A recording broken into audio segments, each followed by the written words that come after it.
បាទខ្ញុំសូមគោរពជំរាបសួរសម្ដេចទ្រង់ឯកឧត្តមលោកជំទាវលោកអ្នកអង្គញាអ្នកអង្គញាអង្គញាអស់លោកស្រីព្រមទាំងបងប្អូនប្រជាពលរដ្ឋទាំងអស់ជាទីគោរពរាប់អានបាទដូចជាយើងបានដឹងទាំងអស់គ្នាហើយប្រហែលថ្ងៃចុងក្រោយនេះរដ្ឋាភិបាលថៃចាប់តាំងពីថ្នាក់រដ្ឋមន្ត្រីរហូតដល់នាយករដ្ឋមន្ត្រីបាននិយាយលៀបពណ៌មូលបង្កាច់ទម្លាក់កំហុស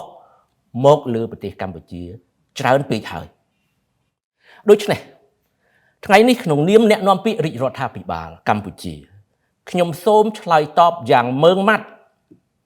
ចំពោះរដ្ឋាភិបាលថៃដែលតែងតែបង្វែររឿងអាក្រក់របស់ខ្លួនមកឲ្យកម្ពុជាក្នុងចេតនាអាក្រក់ធ្វើឲ្យប៉ះពាល់ដល់កិត្តិយសសេចក្តីថ្លៃថ្នូររបស់រាជរដ្ឋាភិបាលកម្ពុជារបស់ថ្នាក់ដឹកនាំក៏ដូចជាប្រជាពលរដ្ឋខ្មែរអញ្ចឹងខ្ញុំក្នុងនាមអ្នកនាំពាក្យរាជរដ្ឋាភិបាលមានកាតព្វកិច្ចឆ្លើយតបដើម្បីការពារកិត្តិយសរបស់រាជរដ្ឋាភិបាលថ្នាក់ដឹកនាំនិងប្រជាពលរដ្ឋខ្មែរគ្រប់គ្នាទី1ដោយបងប្អូនយើងបានជ្រាបស្រាប់ម្សិលមិញនេះបាទនាយករដ្ឋមន្ត្រីថៃលោកជំទាវផែថងឋានស៊ីណាវ៉ាត្រាចេញមកប្រកាសក្តែងជាសាធារណៈចោទប្រកាន់លៀបពណ៌ប្រទេសកម្ពុជាពាក់ព័ន្ធទៅនឹងអក្រិតកម្មតាមបណ្ដាញអ៊ីនធឺណិតដោយចាត់ទុកថាប្រទេសកម្ពុជានឹងជាមជ្ឈមណ្ឌលធំនៃអក្រិតកម្មមួយនៅក្នុងពិភពលោកខណៈដែលប្រទេសរបស់ខ្លួនកំពុងតែកើតមានរឿងអាស្រូវនេះក្តៅកគុកអត់និយាយតែបង្វែរមកកម្ពុជា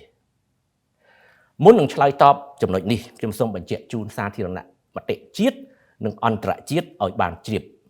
ប្រទេសកម្ពុជាយើងអត់ដែលបដិសេធថាអត់មានបញ្ហា scam online ការឆក់បោកតាមអនឡាញហ្នឹងទេយើងអត់ដែលបដិសេធទេយើងទទួលស្គាល់ថាប្រទេសយើងត្រូវបានក្រុមបណ្ដាញអ្នកប្រព្រឹត្តការឆក់បោកតាមអនឡាញហ្នឹងប្រើប្រាស់កម្ពុជាជាប្រទេសរងគ្រោះមួយក្នុងចំណោមប្រទេសរងគ្រោះជាច្រើននៅក្នុងជុំវិញតំបន់យើងនេះក្នុងហ្នឹងក៏មានប្រទេសថៃដែរបាទអញ្ចឹងយើងដឹងទាំងអស់គ្នាថា scam online នេះវាជាបញ្ហាស្មុគស្មាញពីព្រោះគេប្រើអ៊ីនធឺណិតតាក់ទងគ្នាដូច្នេះវាពិបាកបន្តិចក្នុងការតាមដានក្នុងការស៊ើបអង្កេតស្រាវជ្រាវប៉ុន្តែ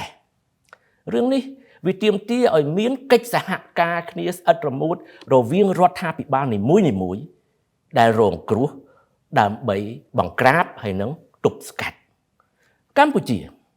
យើងបានធ្វើកិច្ចការនេះយ៉ាងសកម្មនិងយកចិត្តទុកដាក់បំផុតហើយបានសម្រេចលទ្ធផលយ៉ាងច្រើនសូមជម្រាបជូនថាកម្ពុជាមានឆន្ទៈនយោបាយមោះមុតនៅក្នុងការប្រយុទ្ធប្រឆាំងបណ្ដាញអក្រិតកម្មឆបោកតាមអនឡាញនេះជាក់ស្ដែងយើងមានសម្ដេចមហាបវរធិបតីនាយករដ្ឋមន្ត្រីបាទគឺជាប្រធានដឹកនាំយន្តការក្នុងការប្រយុទ្ធប្រឆាំងបទអក្រិតកម្មតាមអនឡាញបានន័យថា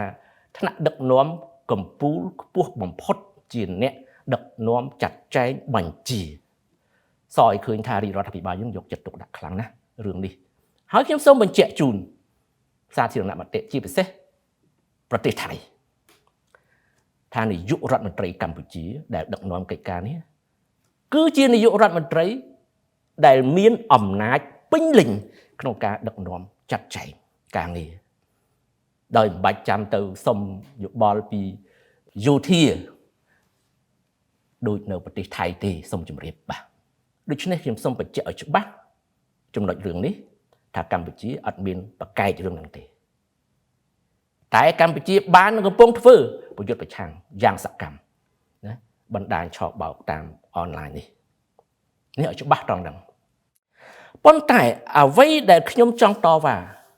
ជាមួយរដ្ឋាភិបាលថៃយ៉ាងម៉ឺងម៉ាត់នៅពេលនេះគឺនៅត្រង់ថារដ្ឋាភិបាលថៃបានបង្វែររឿងអាក្រក់ទាំងអស់ដែលកើតនៅក្នុងប្រទេសរបស់ខ្លួនមកកម្ពុជាក្នុង ចេតនាអាក្រក់បាទបងប្អូននៅចាំទេប្រហែលថ្ងៃមុននេះរដ្ឋមន្ត្រីសេដ្ឋកិច្ច Digital សង្គមរបស់ថៃទើបតែបាននិយាយដូចគ្នាអញ្ចឹងបាទចោតប្រកាន់កម្ពុជាជាមជ្ឈមណ្ឌលអីអក្រិតកម្មអនឡាញអីស្រាប់តែនិយាយមិនទាន់បានរួចពីមាត់ផងបាទរឿងអាស្រូវបានផ្ទុះពេញប្រទេសថៃសារព័ត៌មានបរទេសសារព័ត៌មានក្នុងស្រុកចុះព្រួងព្រាតអំពីអក្រិតកម្មអនឡាញនៅក្នុងប្រទេសថៃដែលគេរកឃើញសម្បុកមួយយ៉ាងធំនៅលើទឹកដីថៃផ្ទាល់តែម្ដងហើយមិនត្រឹមតែជាសម្បុកអក្រិតជននៃការជួញដូរមនុស្សជួញដូរតាមអនឡាញទេថែមទាំងជាមជ្ឈមណ្ឌលចែកចាយបណ្ដាញថែមទៀតឃើញទេបាទទាន់ហន់បាទទោះជាយ៉ាងនេះក៏ដោយស្រាប់តែម្សិលមិញនាយករដ្ឋមន្ត្រីថៃចេញមកនិយាយដដែលដោយចោទមកលើកម្ពុជាដែលកម្ពុជាអត់មានកើតអីសោះស្ងាត់ឈឹងខ្លួនគាត់កើតក្តៅកគុកអត់និយាយចោទមកប្រទេសកម្ពុជានេះជារឿងដែលខ្ញុំត្រូវតបបញ្ជាក់ទៅភាគីថៃវិញឲ្យច្បាស់ត្រង់ចំណុចត្រង់ហ្នឹងបាទចង់និយាយថាម៉េចចង់និយាយថាផ្ទះរបស់ខ្លួនឯងសិតតែសម្រាមប៉ុន្តែមកចង្អុលឲ្យគេបោសផ្ទះគេនេះជារឿងដែលកំពុងកើតនៅក្នុងប្រទេសថៃដូច្នេះវាជារឿងគួរឲ្យខ្មាស់អៀនណាស់ដែលខ្លួនខំនិយាយបង្វែរបន្លប់ភាពអាម៉ាស់របស់ខ្លួនទម្លាក់កំហុសមកប្រទេសកម្ពុជាដោយគ្មានការទទួលខុសត្រូវអ្វីដែលគួរឲ្យអស់សំណើចហួសចិត្តមួយទៀតនាយករដ្ឋមន្ត្រីថៃបាទលោកជំទាវផែថងឋានស៊ីណាវ៉ាត្រាបានលើកឡើងថាថៃមានបំណងកាត់ផ្ដាច់អ៊ីនធឺណិតនិងអគ្គិសនីមកកម្ពុជាដើម្បីកុំឲ្យបំរើគេហៅថាបណ្ដាញរបស់អក្រិតជនតាមអនឡាញវាជារឿងគួរឲ្យអស់សំណើចនៅត្រង់ថាខ្ញុំមិនដឹងថាលោកជំទាវនាយករដ្ឋមន្ត្រី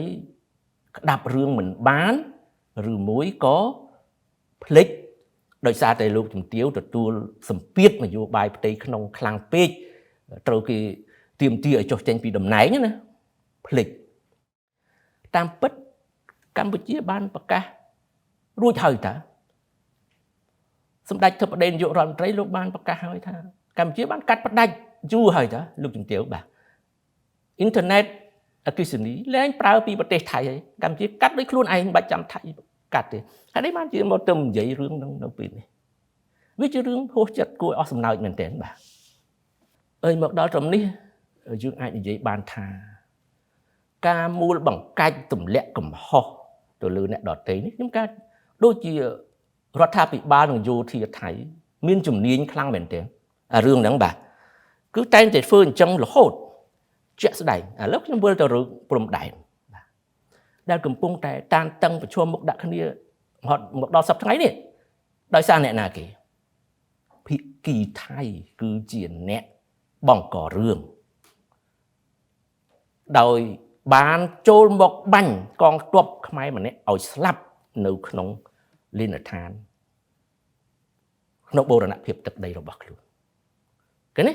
ដូច្នេះបន្ទាប់ពីក្រសួងការបរទេសកម្ពុជាបានកំណត់ទូតតវ៉ាយ៉ាងខ្លាំងទាមទារឲ្យមានការស៊ើបអង្កេតនាំយកជនដៃដល់ទៅផ្ដន្ទាទោសតាមច្បាប់ថៃអត់អើពើទេបែរទៅជាបង្កើតស្ថានភាពថ្មីទៅបិទព្រំដែនជាឯកតោភាគីតាមទំនឹងចិត្តណាដល់ពេលកម្ពុជាចាត់វិធានការតបវិញណាខ្លួនបើកម៉ោង8កម្ពុជាបើកម៉ោង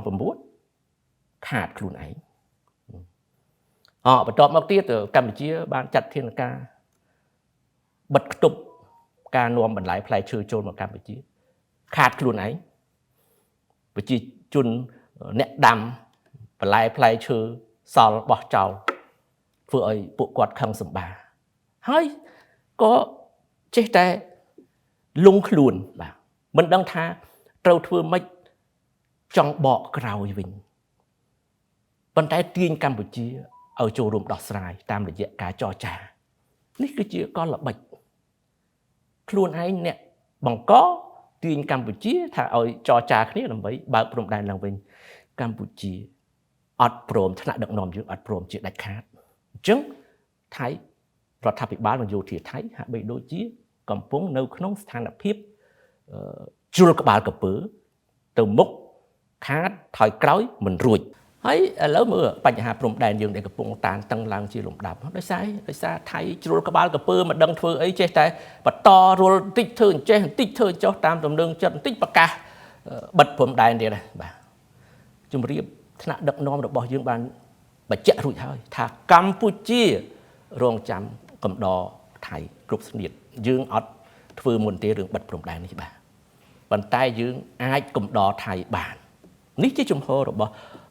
ទាំងសម្ដេចតេជោហ៊ុនសែនទាំងសម្ដេចធិបតីនាយករដ្ឋមន្ត្រីបានបញ្ជាក់ឲ្យខ្ញុំគ្រាន់តែបញ្ជាក់ឡើងវិញប្រាប់បងប្អូនជនរួមជាតិក៏ដូចជាប្រាប់ទៅភាគីថៃឲ្យបានយល់បាទអំពីរឿងនេះហើយគេចោទកម្ពុជាយើងគួរឲ្យអស់សំណើចបាទយកលេសដើម្បីធ្វើឲ្យមានភាពតានតឹងព្រំដែនគេថាកម្ពុជាយើងឈ្លានពានទឹកដីគេរំលោភបំពានបង្រាយទាហានអីគ្រប់បែបយ៉ាងចូលប្រមាណគីឡូម៉ែត្រអីទៅក្នុងទឹកដីរបស់គេហូរហែចង់អស់សំណើចនិយាយទៅគេថាដីនឹងជារបស់គេអីប៉ុន្តែដល់ពេលយើងបបួលទៅតុលាការយុត្តិធម៌អន្តរជាតិអត់ហ៊ានចុះបើអ្នកច្បាស់អញ្ចឹងយកភ័ស្តុតាងទាំងអស់ទាំងទៅដាក់ឲ្យតុលាការទៅវាមិនស្រួលចប់ដោយសន្តិវិធីដោយសន្តិភាពមិនចាំបាច់នៅរោរឿងគេឲ្យព្រមទៅតុលាការឲ្យអួតថាគេនឹងចូលទឹកដីរបស់ខ្លួនអីប្រមាណគីឡូអីសពបែបយ៉ាងទាំងអស់បាទវាជារឿងគួរឲ្យអស់សំណើចហួសចិត្តបាទអញ្ចឹងខ្ញុំសូមអំពាវនាវម្ដងទៀតភាគីថៃឲ្យមានសេចក្តីក្លាហាននាំយករឿងហ្នឹងទៅតុលាការយុត្តិធម៌អន្តរជាតិបើសិនជាអ្នកចោទថាកម្ពុជារំលោភបំពានទឹកដីរបស់អ្នកនោះបាទអញ្ចឹងហើយបានជាចេះតែបង្ករឿងបាទបង្ករឿងគ្រប់យ៉ាងគំរាមផ្ដាច់ភ្លើងផ្ដាច់អ៊ីនធឺណិតអីសពគ្រប់ហើយបើមើលទៅសភាពការខ្លួននៅពេលដែលខ្លួនទៅណាមិនរួចទាល់ច្រកទៅបង្កើតសភាពការមួយទៀតជាហោហែផឹងគោវាយរទេសភាសាខ្មែររបស់យើងណាគឺដូចចរិតបែបកូនក្មេងខ្ញុំនិយាយឲ្យត្រង់ទៅបាទហើយចុងក្រោយនេះកម្ពុជាបានសម្រេចមួយទៀតគឺឈប់នាំប្រេងឥន្ធនៈនិងឧស្ម័នពីប្រទេសថៃក្រោយពីពួកអស់លោកបានគម្រាមប្រមាថប្រជាពលរដ្ឋខ្មែរយើងប្រទេសកម្ពុជាយើងថាបើសិនជាកាត់តែប្រេងចេញកម្ពុជានឹងដាច់ខ្យល់ប៉ុន្តែខ្ញុំសូមជម្រាបណាកម្ពុជាក្នុងសករាជតេជោធិបតីមិនស្ថិតនៅក្រោមគំនាបរបស់បរទេសណាទេយើងអាចរស់នៅដោយ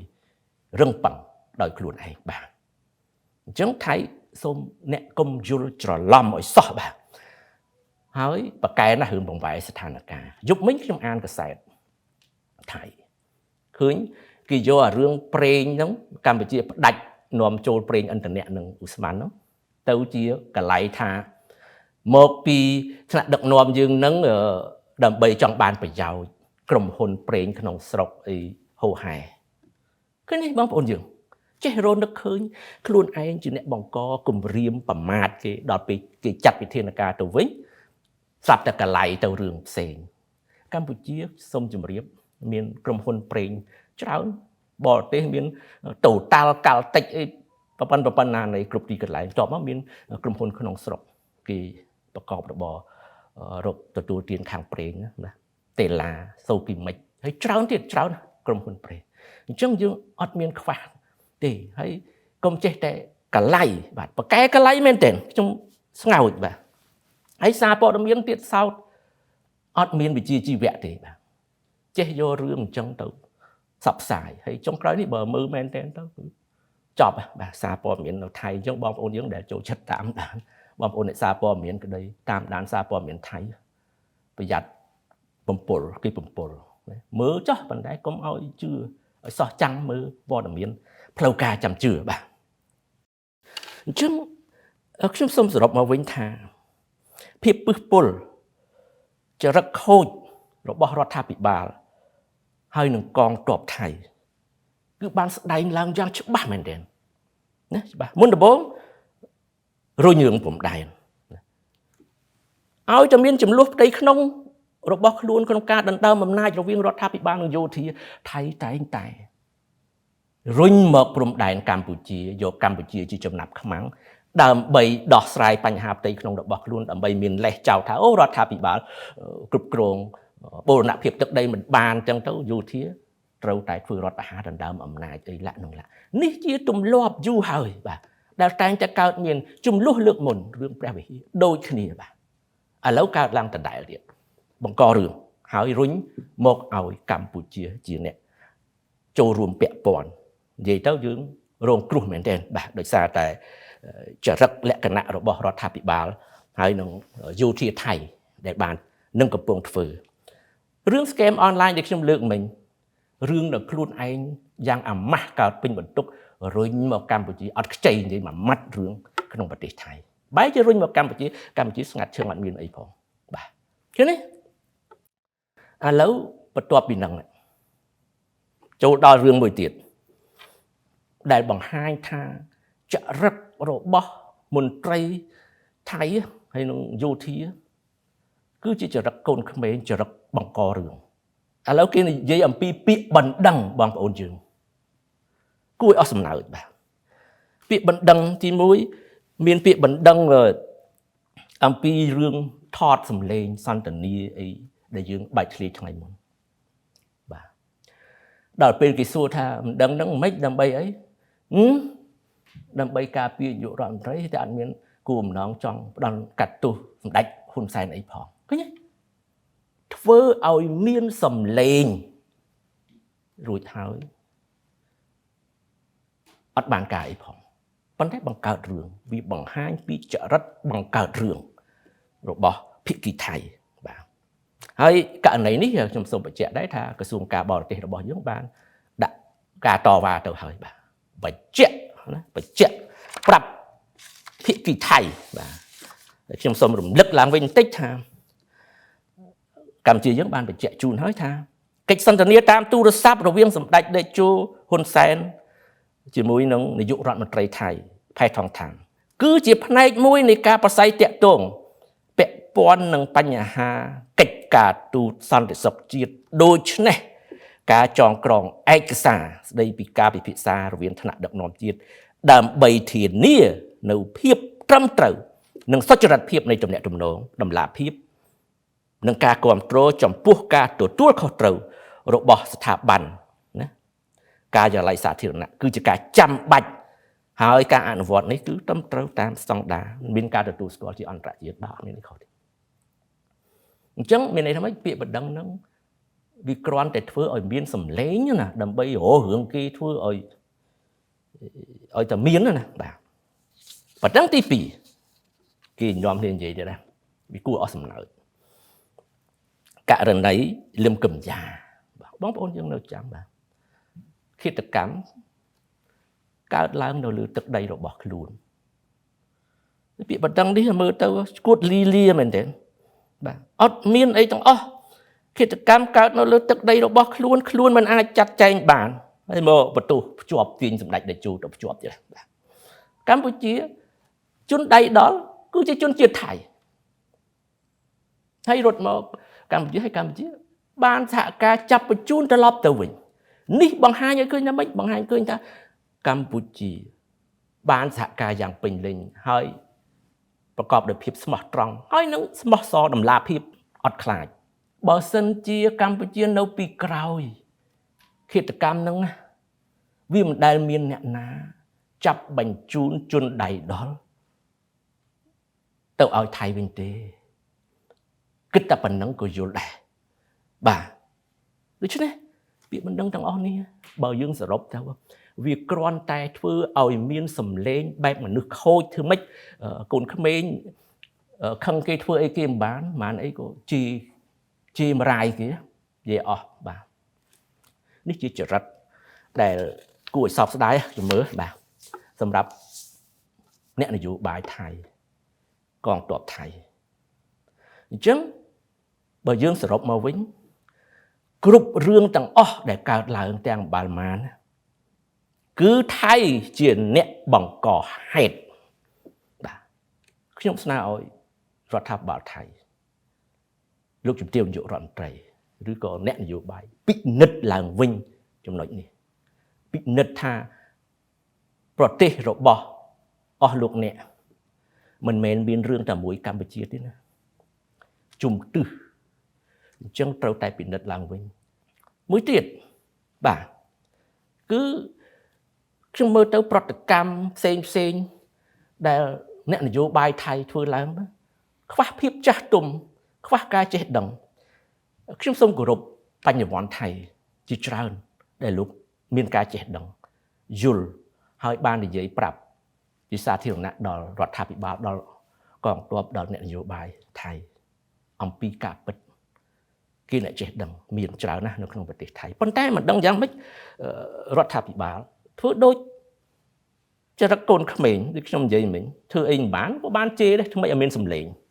វាជារឿងមួយដែលខ្វះភាពចាស់ទុំខ្លាំងណាស់អញ្ចឹងខ្ញុំសូមផ្ដល់អនុសាសន៍ទៅវិញក្នុងនាមអ្នកនាំពាក្យរាជរដ្ឋាភិបាលឈប់ទៅបាទឈប់ទៅចរិតលក្ខណៈបែបហ្នឹងបាទកែទៅហើយខ្ញុំសូមថាជំនួសឲ្យការប្តឹងផ្ដាល់កម្ពុជាពីករណីដែលខ្ញុំលើកមិញថៃអញ្ញាធរថៃគូយកពេលវេលានេះទៅស៊ើបអង្កេតករណីដែលទាហានរបស់ខ្លួនបាញ់សម្លាប់កងទ័ពខ្មែរម្នាក់កាលពីថ្ងៃ28ខែឧសភានេះជាឃាតកម្មពិតប្រាកដនៅលើទឹកដីរបស់ដេចទទួលស្គាល់យកជនដៃដល់ទៅផ្ដន់ទាទូនេះទើបជាកិច្ចការដែលត្រូវធ្វើមិនមែនធ្វើពាក្យបណ្ដឹងឲ្យទៅលឺសម្លេងអត់ប្រយោជន៍នឹងទេបាទវាគួរឲ្យអស់សំណើចខ្មាស់គេទី2សូមប្រើពេលវេលាទៅដោះស្រាយបញ្ហាផ្ទៃក្នុងខ្លួនឯងដែលកំពុងតែវល់នេះបាទរដ្ឋាភិបាលផ្សេងយោធាផ្សេងគណៈបកនយោបាយច្បុកច្បល់ចេញចូលរដ្ឋាភិបាលមិនដឹងស្អីនោះជាពេលវេលាសំខាន់ដែលត្រូវដោះស្រាយបញ្ហាផ្ទៃក្នុងមិនបានជាចេះតែរុញរោរឿងគេគ្រប់ទិសអញ្ចឹងបាទអញ្ចឹងជាចុងក្រោយនេះខ្ញុំសូមផ្ដាំទៅភាគីថៃថាកម្ពុជាបានសុខហើយកម្ពុជាមានសន្តិភាពក្រោមការដឹកនាំដ៏ត្រឹមត្រូវនិងប្រកបដោយបញ្ញាវាងវៃបទពិសោធន៍យុទ្ធសាស្ត្រគ្រប់ជ្រុងជ្រោយរបស់សម្ដេចតេជោហ៊ុនសែនអតីតនាយករដ្ឋមន្ត្រីក៏ដូចជាសម្ដេចធិបតីហ៊ុនម៉ាណែតនាយករដ្ឋមន្ត្រីបច្ចុប្បន្នយើងកំពុងតែនាំប្រទេសយើងឈានទៅការអភិវឌ្ឍសម្រាប់ចក្ខុវិស័យកម្ពុជាឆ្នាំ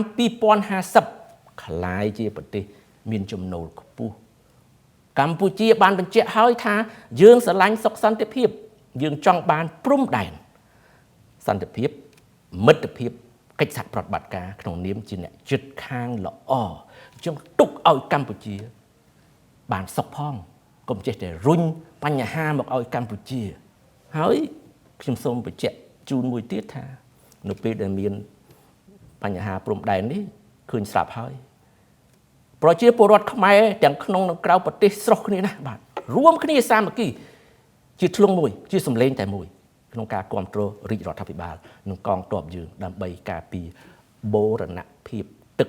ដីមិនឲ្យបាត់បង់នេះគឺជាចំណុចខ្លាំងរបស់កម្ពុជាបាទខុសពីប្រទេសថៃដែលបែកបាក់នៅក្នុងស្ថានភាពមួយដ៏លំបាកលំបិនអញ្ចឹងជាថ្មីម្ដងទៀតយកពេលវេលាទៅដោះស្រាយបញ្ហារបស់អ្នកកុំបង្កបញ្ហាដល់អ្នកជិតខាងបាទសូមអរគុណ